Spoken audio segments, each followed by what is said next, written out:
Hey, my name is Scott and welcome to the channel. If you're interested in diabetes related news, tech talk, product reviews, please go ahead and subscribe. I'm going to be coming out new content all the time. So the Freestyle Libre 3 is almost out here in the US. It's been FDA approved. We're just quietly waiting any day for it to come out now. Hopefully soon. All of the specs have been revealed for the Libre 3. We've seen the penny comparison. We know how small this new sensor is going to be. And up until this point, I thought we knew everything about this new CGM from Abbott. And then they go and drop a bomb that changes everything about the Libre and CGMs in general. So when I initially did an overview of the Freestyle Libre 3 a few months back when they released all of the details, which I'll leave a link for in the show notes if you're interested to check out that video, the sensor at that time, the official info straight from Abbott's website, said the sensor at that time was going to have an MARD.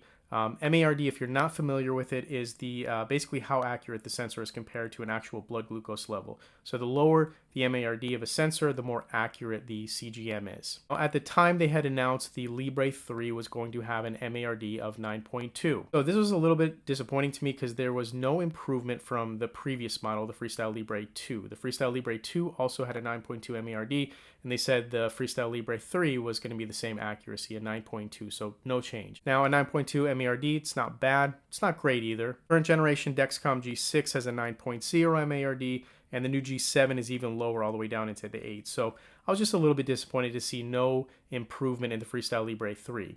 But then, some big news. So this news just came out a few weeks ago. Abbott basically changed everything with this update from this study that they just did recently of the Freestyle Libre 3. Just to give some perspective, just like I discussed before, the current Freestyle Libre 2 has a 9.2 MARD. The Dexcom G6, the current model, has a 9.0, and the most accurate sensor we have on the market is actually the Eversense, which is the implantable CGM, and that has an MARD of 8.5. So up until now, that was the best accuracy we had of any CGM that was currently out in the market, an 8.5. Remember, the lower the number, the more accurate the CGM is. Well, the new info from the Freestyle Libre 3 study that was just released just a few weeks ago revealed that the MARD for the Freestyle Libre 3 is going to be, let's give a little drum roll here, a 7.6. 7.6 MARD. Remember, the most accurate we've had up until this point was an 8.5 on the Eversense. And that was an implantable CGM, so that was kind of not a fair battle. So 8.5 was previously the best we had. Freestyle Libre 3, this new study showed us a 7.6 MARD. That is the first time that a continuous glucose monitor has dipped into the 7s as far as an accuracy of an MARD, making this, at the time of this recording, the most accurate CGM that we have in the market currently. And if we look at the study that I was talking about before, they had 100 participants, all different ages.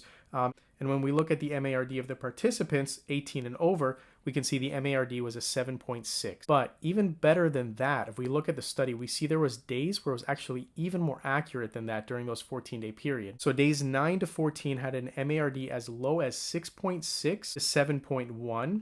And as we know, CGMs are generally more accurate later on in their lifespan rather than early on. And then one of the most problematic areas for CGM is always early on. It's like the first day or two where we always find the most inaccurate numbers. That's why a lot of people soak their sensors and things like that.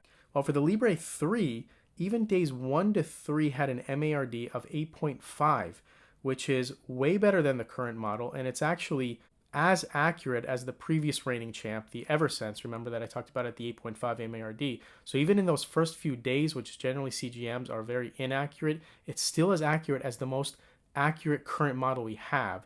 So overall, it was a 7.6 over the 14 days. It was much better than that towards the end of the sensor, and even in the first few days, it was still as accurate as an 8.5. So the accuracy of this Libre 3 is really exciting to me, and somebody who uses a CGM every single day relies upon it to make my insulin adjustments, my corrections, my mealtime doses.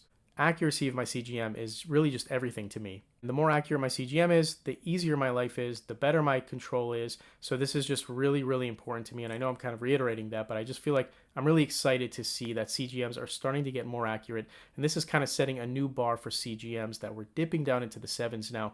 So the accuracy is just getting better and better. And this is not only going to make it easier for people who are on multiple daily injections, but people who are on a pump and rely on the CGM readings to control their basal rate, people who are using like the T-Slim, the new Omnipod 5 with auto adjustments for your basal rate. These types of things with these accurate readings are really going to help. Now, at the time of this recording, the Freestyle Libre 3 isn't set up with any of the pumps yet. I'm hoping that'll change, but I'm definitely happy to see that they're setting this new bar for accuracy. Hope some of the other companies are going to follow suit and really improve the accuracy in their CGMs, because this is something we need as diabetics.